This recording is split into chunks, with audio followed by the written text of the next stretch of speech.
gudoomiyaha gobolka Banaadir ahna duqa Muqdisho Cumar Maxamuud Maxamed Cumar Filish ayaa xafiiskiisa ku qaabilay wakiilka midowga Yurub u qaabilsan arrimaha Soomaaliya Nicholas Berlanga oo booqasho u yimid xarunta dawladda hoose ee Xamar. gudoomiyaha gobolka Banaadir oo uu wehelinayo wakiilka midowga Yurub u qaabilsan arrimaha Soomaaliya ayaa kormeer iyo indhindheen ku sameeyay qaar ka mid ah xafiisyada ku yaala xarunta gobolka Banaadir ee magaalada Muqdisho. kormeerka kadib gudoomiyaha gobolka Banaadir ahna duqa Muqdisho Cumar Filish ayaa warbaahinta kula hadlay xafiiskiisa wuxuuna sharaxay ujeedka uu wakiilka midowga Yurub u yimid xarunta dawladda hoose ee Xamar. waa uga mahadcelinaynaa booqashadiisa inuu ku dhiirado safiirka midowga Yurub inuu xafiiskeen loogu yimaado. waxaan sidoo kale aan uga mahadcelinaynaa inuu booqday dhammaan ama inta badan xafiisyada maamulka oo uu dul istaagay xafiis walba shaqada ka socota. gaar ahaan safiirku wuxuu aad ugu farxay oo ku qancay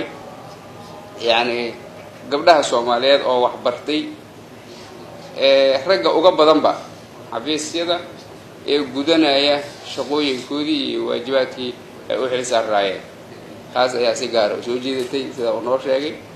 waxaa kaloo booqanay hoolkii ay ku dhinteen maayarkii iga horeeyay iyo mas'uuliyiintii kale iyo shaqaalaha gobolka Banaadir qaar kale ay ku dhaawacmeen.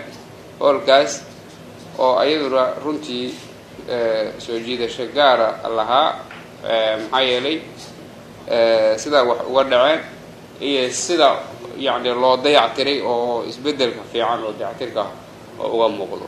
wuxuu codsaday safiirku dayactirka gabagabada ah marka la soo gunaanado oo mataqaanaa la daahfurayo hoolka in lagu martiqaado ayuu codsaday.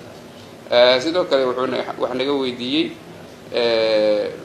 qaabka aan u shaqeyno ka dawlad hoose ahaan xagga municipality-da iyo taxation-ka iyo arrimaha ku aadan xagga councilska ama councilada degmooyinka.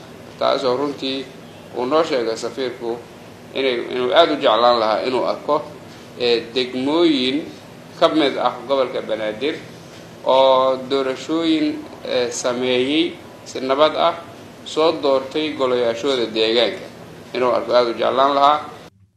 dhanka kale wakiilka midowga Yurub u qaabilsan Soomaaliya Nicholas Berlanga oo warbaahinta la hadlay ayaa sheegay in bishii July ee sanadkan uu qorshe u ahaa in uu soo booqdo xarunta gobolka Banaadir laakiin taasi ay ka baajisay weerarkii 24kii bishii July ka dhacay xaruntan isla markaana uu ku nafaayay gudoomiyihii hore ee gobolka Banaadir Injineer Riso Maxamed Ibrahim Bulbul Universal TV Muqdisho.